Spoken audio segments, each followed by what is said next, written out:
মানুষকে ভয় করি না। আমরা কোন ওই ভারতের মোদিকে ভয় করি না, আমেরিকার কোন এই ৫,০০০কে ভয় করি না, একমাত্র ভয় করি আমরা আল্লাহকে। মুমিনদের ইমানদাররা যখন আল্লাহওয়ালা হয়ে যাবে, খোদা বেরু হয়ে যাবে, তখন পৃথিবীতে কাউকে কারা ভয় করে না। এতদিন হাসিনার ভয়ে, আওয়ামী লীগের ভয়ে মানুষ স্তব্ধ হয়ে গেছিল, ঠিক না? ভাবছিল মনে হয় আর কোনদিন আওয়ামী লীগের হাত থেকে মনে হয় আর দেশ পাবো না। সামান্য ছোট্ট ছোট্ট ছেলে দিয়ে, ছাত্র দিয়ে, আপনাদের এই এলাকারই সন্তান, রংপুর পীরগঞ্জের সন্তান আবু সাইদ আজকে পৃথিবীর ভিতরে রেকর্ড করে দিল, ঠিক কিনা বলেন? আবু সাইদের রক্ত, শহীদের রক্ত, এই রক্তর গন্ধ দিয়ে গাইবান্ধা, আপনাদের আবু সাইদের গন্ধ, রক্তর গন্ধ আছে। গাইবান্ধা, গোবিন্দগঞ্জ, বৃহত্তর রংপুর বিভাগ আজকে পৃথিবীর ভিতরে রেকর্ড করলো যে জালিম সরকারকে পদত্যাগ করেছে, ঠিক কিনা বলেন? এই জালিম সরকার যাহা করেছে, আলেমদেরকে ধরে ধরে, যে ব্রিটিশ সরকারও এত নির্যাতন করে নাই, তার চাইতে বেশি নির্যাতন করেছে আওয়ামী লীগ। এই আওয়ামী লীগ ছিল বাদশা। এই 52 আওয়ামী লীগ, এই 54 আওয়ামী লীগ, 56 আওয়ামী লীগ, 1974 আওয়ামী লীগ, 71 আওয়ামী লীগ, 2024 আওয়ামী লীগ, সমস্ত হিসাব আমাদের কাছে আছে। সম্মানিত ভাইরা, আপনারা টেনশন করবেন না, কারণ আজকে জালিমদের হাত থেকে দেশ রক্ষা হয়েছে। স্বাধীনতা, সার্বভৌমত্ব এই বাংলার জমিনে নারায়ে তাকবীর, আল্লাহু আকবার স্লোগান দিয়ে আমার সূর্য উঠে সূর্য ডুবে বাংলার জমিনে নারায়ে তাকবীর, আল্লাহু আকবার থাকবে। তারা বিসমিল্লাহ বাদ দিয়েছে বিভিন্ন ভূমায়। আপনারা জানেন যে মাদ্রাসার ছাত্রদের উপরে যে নির্যাতন ছিল, মাদ্রাসাকে তারা এই কারিকুলামের নামে শিক্ষা ব্যবস্থা, যে শিক্ষা ব্যবস্থা দিয়েছিল, ডক্টরে কুদুরে খেদা খোদা শিক্ষা ব্যবস্থা দিয়ে মানুষগুলাকে নাস্তিক বানাইত। আজকে মানুষ থাকতো না, এরা অমানুষ হতো। ছেলেমেয়েরা হাতে বই থাকে না, ছেলেমেয়েদের হাতের কিচ্ছু নাই। ছেলে মেয়েদের যে অবস্থা হয়েছিল, এই দেশ আর মাত্র 5 বছর থাকলে এই দেশটা হতো একটা বেহায়াপনা দেশ হতো, ঠিক কিনা বলেন? তারা নায়িকা, গায়িকা, বিভিন্ন, আজকে তারা তাদেরকে, তারা জাতীয় সংসদ সদস্য এমন একটা পবিত্র জায়গায় তারা অপবিত্র করেছে, অপবিত্র করেছে। এই অপবিত্র হাত হতে রক্ষা করেছে আবু সাইদের রক্ত। এই আবু সাইদের রক্তর গন্ধ আজকে যদি আমরা এই আবু সাইদের শহীদের মর্যাদা দিতে না পারি বাংলার জমিনে, আমাদেরকে জবাব দিতে হবে। সম্মানিত ভাইরা, আমি কি ওয়াজ করব আপনাদেরকে? রক্তর আজকে তাদের ইতিহাস, ওই ব্রিটিশের ইতিহাস। আজকে যদি তারা তাকান, ব্রিটিশ ভাবছিল 200 বছর শাসন করেছে, তারা ভাবছিল যে আমরা আরো বেশি দিন থাকবো। ব্রিটিশের পছন্দ হয়নি, হয় নাই? কথা বলেন না কেন? অবশ্যই ইমানদার হতে হবে। ইমান যদি আপনার কমতি থাকে, ইমান যদি আপনার ঘাটতি থাকে, আপনি দুনিয়াতে মার খাবেন, আপনি নির্যাতিত হবেন। আর আপনার যদি ইমান মজবুত থাকে, আপনাকে পৃথিবীর কোনো শক্তি নাই আপনাকে প্রতিহত করে এবং আপনাকে পরাজয় করে, এইরকম কোনো শক্তি পৃথিবীতে থাকবে না। 4টি কিতাব, আসমানি কিতাব, কয়খানা? জোরে বলেন, আরো জোরে। জোর হলো না। 4টি কিতাব, আসমানি কিতাব। 3টি কিতাব আল্লাহ তাআলা উঠাই নিয়েছে। আমি আপনাদের মাঝে কোরআনে কারীম থেকে গুরুত্বপূর্ণ একটি আয়াত তেলাওয়াত করেছি, গুরুত্বপূর্ণ। আজকে আপনাদের সামনে কিছু ওয়াজ শোনাতে চাই, আপনারা শুনবেন তো? হাত তুলে দেখান, হাত দাবান, ইনশাআল্লাহ আল্লাহ কবুল করো, আমিন। আমি একটু চিন্তা করলাম যে আজকে তাফসীর না করে আজকে একটু ওয়াজ করি। এতদিন তো ওয়াজ করেছিলাম, ঠিক না? এখন তো যারা বামপন্থী রাজনীতি করেছে, মানুষের তৈরি করা রাজনীতি করেছে, তারা এখন ফিরে এসেছে কোরআনের পথে, আলহামদুলিল্লাহ। আমরা তাদেরকে আগমন শুভেচ্ছা জানাই।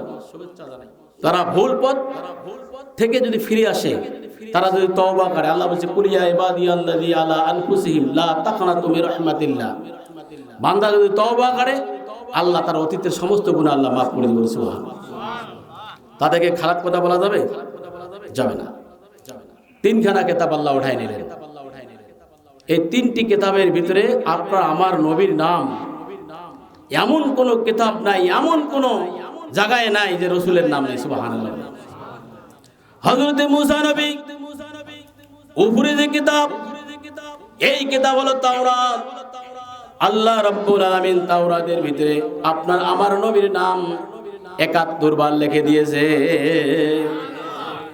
আর কোরআন কারীমের ভিতরে আল্লাহ রাব্বুল আলামিন বিশ্ব নবী মুজিজা দিয়েছেন ২৫০০ বার। আল্লাহু আকবার বলেন। কতবার মুজিজা? ২৫০০ বার মুজিজা দিয়েছেন। ইনজিলের ভিতরে আল্লাহ রাব্বুল আলামিন বিশ্ব নবীর নাম ১৮৩ বার দিয়েছে। আল্লাহু আকবার। জব্বুরের ভিতরে আল্লাহ রাব্বুল আলামিন আপনার আমার নবীর নাম ৩৭১ বার দিয়েছে। আল্লাহু আকবার বলেন। হযরত মুসা নবী চলে গেলেন। হযরত মুসা নবীর যে কিতাব ছিলেন সেই কিতাবটি হচ্ছেন তাওরাত। এই তাওরাত কিতাব হযরত মুসা নবী তিনি পড়ে পড়ে পড়ে পড়ে তার উম্মতগুলোকে শোনান, তার উম্মতরা শোনেন। হযরত মুসা নবী বললেন, তাওরাত যে ব্যক্তি ধরবে হাতে কষ্ট বাহির হবে, মুখ দিয়ে পড়লে মুখটা বোবা হবে, চোখ দিয়ে দেখলে অন্ধ হবে। হযরত দাউদ নবী বললেন, আমার কিতাব ধরা যাবে না। হযরত ঈসা নবী বলেছে, আমার কিতাব ধরা যাবে না। আর আপনার আমার নবী বিশ্ব নবী বললেন, আর উসমান রাদিয়াল্লাহু আনহু قال النبي صلى الله عليه وسلم لا حسد على الاسماعيل الله القرآن فقد القرآن আওয়ারিবুল মুত্তাফিকুন আলাইহি। আল্লাহু আকবার বলেন। কিয়ামতের দিন কোরআনের তেলাওয়াতকারী, কোরআনের আমলকারী, কোরআন যে ব্যক্তি জলসি বেশি করে তেলাওয়াত করবে আল্লাহ রাব্বুল আলামিন তার মাথার উপরে নূরের তাজ পরায় দিবে। চন্দ্রের চাইতে সূর্যের চাইতে বেশি আলো হবে। আল্লাহ রাব্বুল আলামিন বলবে, হাসরবাসীরা, আমার ওই বান্দা দুনিয়ার ভিতরে কোরআনের রাজনীতি করেছে, কোরআনকে সংবিধান হিসাবে মেনেছে, কোরআনটাকে রাষ্ট্রীয় ক্ষমতায় নেওয়ার জন্য রক্ত দিয়েছে, জীবন দিয়েছে, তার সন্তানগুলোকে কোরআন শিক্ষা দিয়েছে। আমি আল্লাহ রাব্বুল আলামিন আজকে খুশি হয়ে আমার ওই বান্দার মাথার উপরে আমি নূরের তাজ পরাই দিলাম। আর যারা কোরআনের বিরোধিতা করেছেন, আলেমকে দেখলে মাথা গরম, আলেমে ধরে ধরে ফাঁসি দিয়েছেন, আলেমের সাথে খারাপ আচরণ করেছেন, সেই দিন এই মানুষগুলা আল্লাহর কাছে ফরিয়াদ করবে, আল্লাহ আমরা দুনিয়ার ভিতরে আরেকবার পাঠান।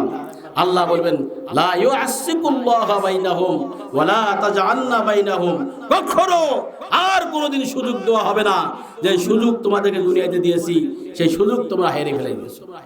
নাউজুবিল্লাহ বলেন। সম্মানিত ভাইরা আমার, আল্লাহ রাব্বুল আলামিনের একজন জলিল নবী, খুব জেদি নবী হযরত মুসা, এত রাগান্বিত নবী ছিলেন। তার কথা বলতেন তুর পাহাড়ে, যে কথা বলতেন তুর পাহাড়ে যে আল্লাহ কইছে রব্বি আরনি, আল্লাহ আপনি কি ঘুমান না? আল্লাহ বলে লান তারানি, আমি কখনো ঘুমাই না। ওয়ালা তাজআলনাহু মিন বাইনাতিল্লাহি সুম্মা বাইনাতিল্লাহ সুম্মা ইয়াদিকুল্লাহ। আল্লাহ বলে নবীজি, হে মুসা তুমি কি আমার সাথে ইনসেল করো? আল্লাহ তাআলা বলেন, লা তাখুযু সিনাতাও ওয়ালা নাওম। আল্লাহু আকবার। আমার কোনো চন্দ্রাও নাই, আমার কোনো নিদ্রা নাই, আমার কোনো ঘুম নাই, আমি কোনো ঘুমাই না। হযরত মুসা নবী সবচেয়ে আল্লাহর কাছে বেশি তর্ক করতেন, সবচেয়ে বেশি তর্ক করতেন এবং জেদি নবী ছিলেন।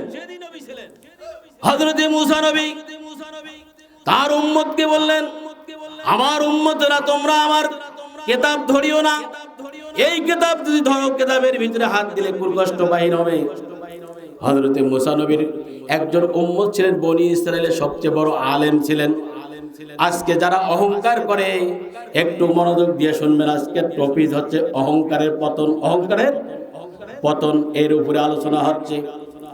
হযরত মুসা নবীর উম্মত কফিল বাদুরি, বনি ইসরাইলের সবচেয়ে বড় আলেম, জাইয়েদ আলেম, হযরত মুসা নবীর সাথে থাকেন। সব সময় উঠা বসা করেন।